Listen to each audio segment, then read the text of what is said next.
We've got the Philadelphia Eagles heading to Seattle as 3-point favorites with a total of 47.5. This is Showdown coverage brought to you by SharpFootballAnalysis.com.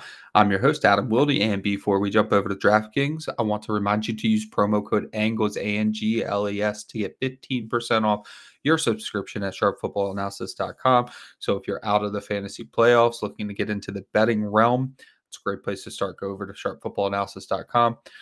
Subscribe, get your 15% off with promo code ANGLES. Let's jump into the slate. So only 3 points here for the Eagles, who have struggled of late. Seems like a little bit weird, getting the 3. Not even I don't know. I feel like it should be 3.5, 4 at worst, but I could have seen anywhere up to 6. So you do have Jalen Hurts questionable, but looks like he's expected to play. Geno Smith is the one you need to worry about more. He has practiced in a limited fashion. I'd say he's about 50-50 right now.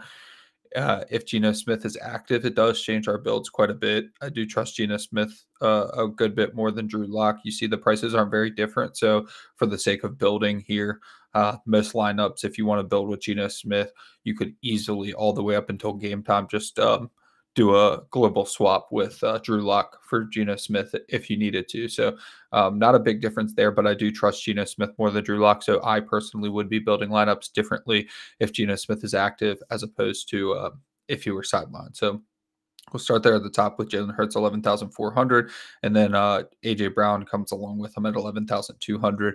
So we see this a lot where the like Patrick Mahomes and Travis Kelce are a good example. Not so much this year because their offense hasn't really been producing the way they did last year. But last year you always had an uphill battle because you would have two $12,000 players. Now we have two $11,000 players, so it eats up a lot of your salary when you want to try to build with these two. I would say you kind of have to.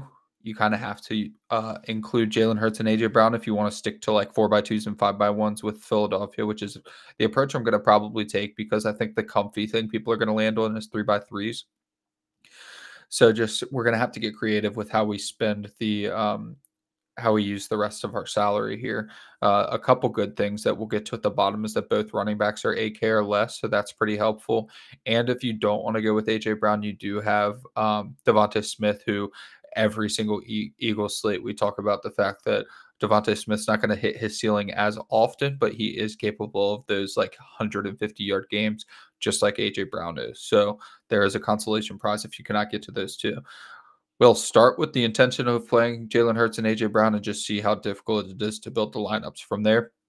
DK Metcalf next, another group of wide receivers that we always have to talk about. I was proven very, very, very wrong last slate that I wrote up for Seattle. Not really proven wrong. I mean, the point of the matter is DK Metcalf is always much more expensive than Tyler Lockett, but they get similar volume on a pretty regular basis.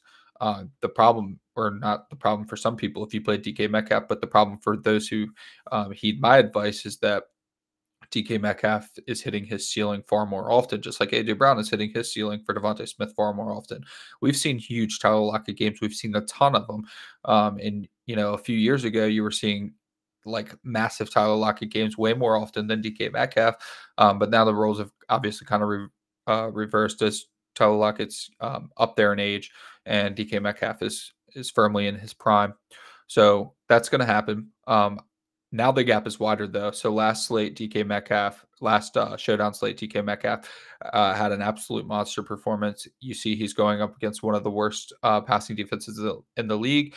Now they do have some phenomenal players in the secondary. I mean, Slay is still playing fantastic, but teams are having to pass a lot against them, and they're having a lot of success passing. So expect Seattle to pass a ton, regardless of if it's Geno Smith or Drew Lock, and DK Metcalf will probably be the primary benefactor. But if you cannot get to DK Metcalf, especially if you're trying to play Jalen Hurts and A.J. Brown, Tyler Lockett's still a fantastic option. He's going to be on the field almost 100% of the time. He's going to get good 7 or 8 targets. So 6,600 is extremely fair. It's pretty low for Tyler Lockett. So let's bring us down to DeVonta Smith, who we already kind of talked about. Really high ceiling for Smith. He's just not the primary.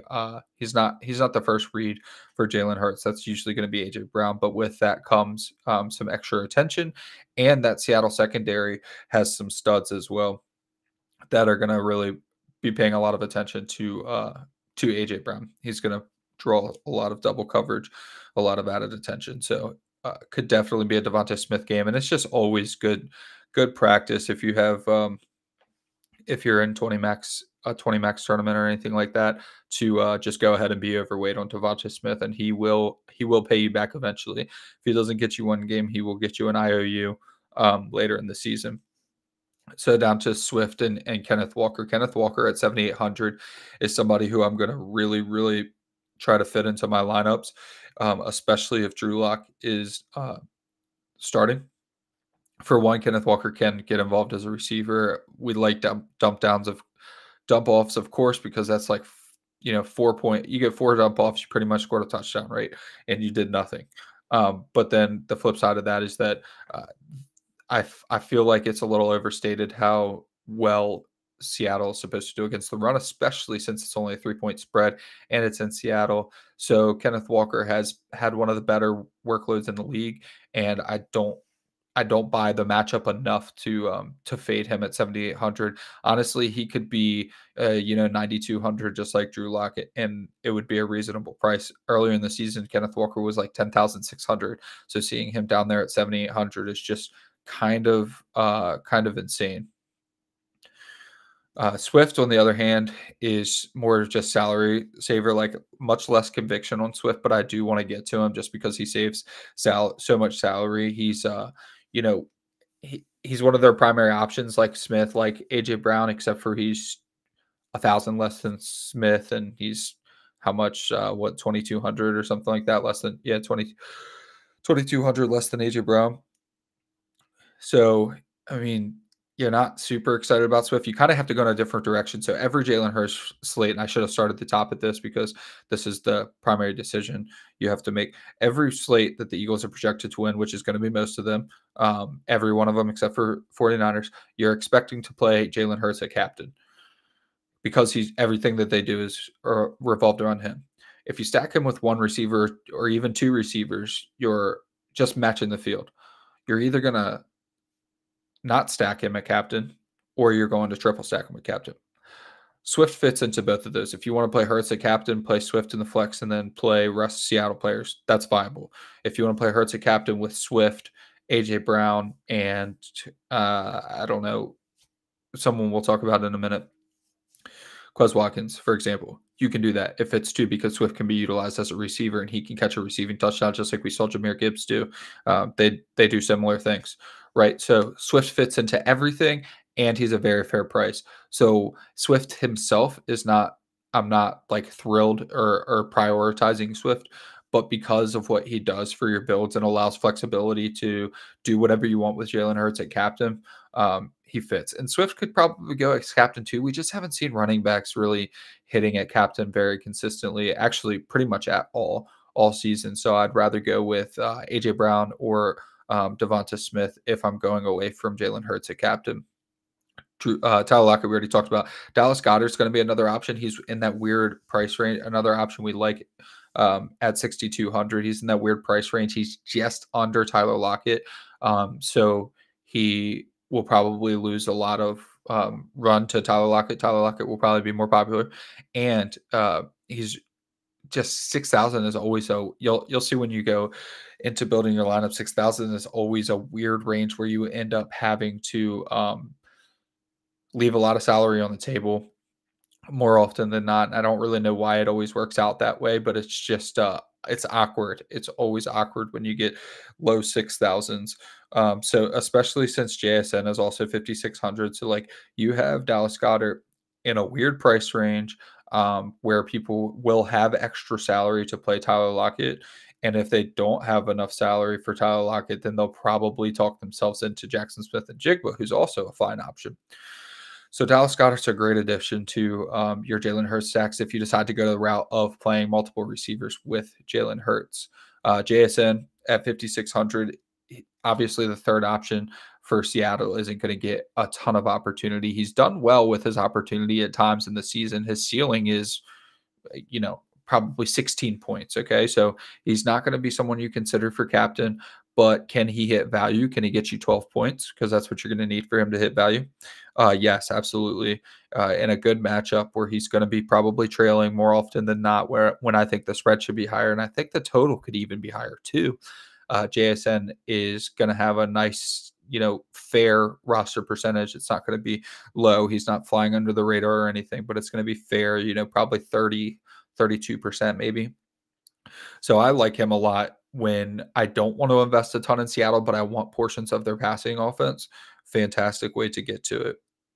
Come down to Kenneth Gainwell at 4,400 and then Charbonnet at 4,000. I think that I'm pretty much out on Charbonnet at 4,000 when Kenneth Walker is completely healthy. Charbonnet did fine in his few outings where he was the starter, but he didn't do enough to entrench himself as somebody who gets a regular workload. And then Kenneth Gainwell is just really hard. He's someone I love to have exposure to in large field tournaments because his roster percentage is going to be really low because 4,400 is not really fair for him based on what his projection is going to be. But for some reason, the team always wants to go with him. He'll get whole series. Last week, he got 2 whole series in a row just because he had a couple of nice runs. And that could happen at any time. So if you could sprinkle him in, especially lineups where you don't have Swift, I don't think it's a situation where I'd play Swift and Gainwell because I do think that Gainwell's increased usage comes to the detriment of Swift. But I do like sprinkling Gainwell in just strictly large field tournaments like your 100K entry type stuff. We'll come down here to some of the cheaper guys. We do need to talk about the wide receiver 3 role for the Eagles because so Julio Jones and Olamide Zaccheaus were holding it down for a while. So Zaccheaus had the role to himself before Julio Jones got there. Quez Watkins was on IR. Julio Jones came, and then Olamide Zaccheaus and Julio Jones basically split it down the middle. Since Quez Watkins has came back, it seemed as though it's his role, but he needed to work his way back into it. And I thought that last week was going to be when he regained full, because when Quez Watkins was healthy, he was playing 80 to 85% of the snaps. They just liked their 3 wide receivers, and that's who they rolled with all the time.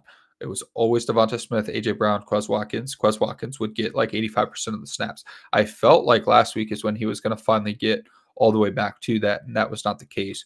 So maybe there's a wholesale change this year because Zaccheaus did perform very, very well. He had a couple really nice games, actually. So maybe they all earned roles, and maybe the Eagles are comfortable with all 3 of those rotating in. So if you're playing large field 20 max, you wouldn't want to throw all of your eggs in one basket with Zaccheaus, Jones, or Watkins. I would actually pick a nice core that you like Jalen Hurts at captain with DeVonta Smith and Dallas Goedert, and then just rotate through Seattle runbacks and rotate through 3rd wide receivers for the Eagles. And that's how I would approach those 3. You also have Noah Fant at 2,600, who pretty much hits value every time. It's just never great. He's going to score you 8 points. So Noah Fant's an excellent run back option too. I'm sure when we get to build in just a second, we'll probably run back with Tyler Lockett and Noah Fant, and then 4 Eagles. And Noah Fant will just get you probably 7 points, and you'll feel fine about it. I don't know why he's always 2,600. We got Noah Gray. Noah Gray will catch 2 passes a game for 8 yards, and you're usually fine with that when he's 1,600. But Noah Gray will get up to 4,000 at times. And I just don't understand why Noah Fant never gets that same treatment. But he'll probably make value on the 2,600. So if you're playing in smaller field stuff and you just want to make sure you're taking a non-zero, I'm definitely going Fant over any of the 3 potential wide receiver 3s for the Eagles. So let's go ahead and start building this slate. I said we will start with Jalen Hurts and A.J. Brown, but almost certain that we are not going to be able to stick with that because I do want to go with Kenny Walker, Kenneth Walker. And then we'll have to come down here, go with Noah Fant. And we have 5,600 left per player, and you're just not going to find a lot of Eagles there, but we're going to try Goedert. That's going to leave us with 5,000. That's actually fine. You probably want to go with either the Eagles defense here and leave 500 on the table, or you you'll want to go with like a kicker. But then you're only double stacking Hurts, which I talked about at the beginning, but we'll get that to a second. Jason Meyer, sure. That's a 3x3. We'll go with Jake Elliott. Leave 100 on the table for the sake of like a small field build. So Jalen Hurts at captain, AJ Brown, Kenneth Walker, Noah Fant, Dallas Goedert, Jake Elliott. The only thing I don't love about this is that you're only double stacking Hurts, and you probably want to go the defense too. So it's totally fine, but I just feel like I'd rather be triple stacking Jalen Hurts and just hoping for a great passing performance. Otherwise, you're pretty much just playing the chalkiest lineup you could put together. Like you could probably put that lineup in cash and feel pretty comfortable with it. So Jalen Hurts, AJ Brown, Kenneth Walker, Noah Fant, Dallas Goedert, and the Eagles. And then one thing that you could do here to fix the problem that I feel like I have is now let's talk large field. So that was a perfectly comfortable small field lineup. Now you want to go to large field. All you have to do is go from Fant to either Zacchaeus Jones or Quez Watkins. So let's just click Zacchaeus for the sake of it. Jalen Hurts, AJ Brown, Kenneth Walker, Olamide Zacchaeus, Dallas Goedert, Eagles. And the cool thing about this build is you can almost make 20 lineups with just this build, because what you'll do is you'll rotate between the Eagles and Jake Elliott. You could also fit Jason Myers in there if you want to instead of the Eagles at times. You can play Quez Watkins instead of Zacchaeus. You can play Julio Jones instead of Zacchaeus. So you have a lot of different things that you can do with Jalen Hurts, AJ Brown, Kenneth Walker, Dallas Goedert locked in.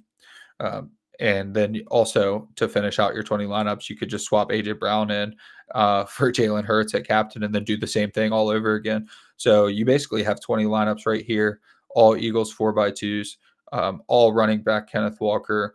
If Drew Lock is the starting quarterback, I feel a lot better about having no exposure to their passing offense. I still don't feel great about it, but I do feel a lot better if Drew Lock is the starter, and I go with all Eagles 4x2s with Kenneth Walker as my lone run back, and 5x1s, of course, on slots. And if you're going to go on slots, as I always say, remember, you're going to want to – you don't have to play the Eagles defense if you're going to run an Eagles on slot, but you'd at least want to consider it heavily and try to have a good bit exposure to the Eagles, because if an onslaught's going to hit, the defense is probably going to be, at least scoring, or at least getting sacks, getting turnovers, but probably scoring a touchdown as well if an onslaught hits. So keep that in mind as you build your lineups. But that's going to do it for today's Showdown coverage, brought to you by sharpfootballanalysis.com. And we will catch y'all next week.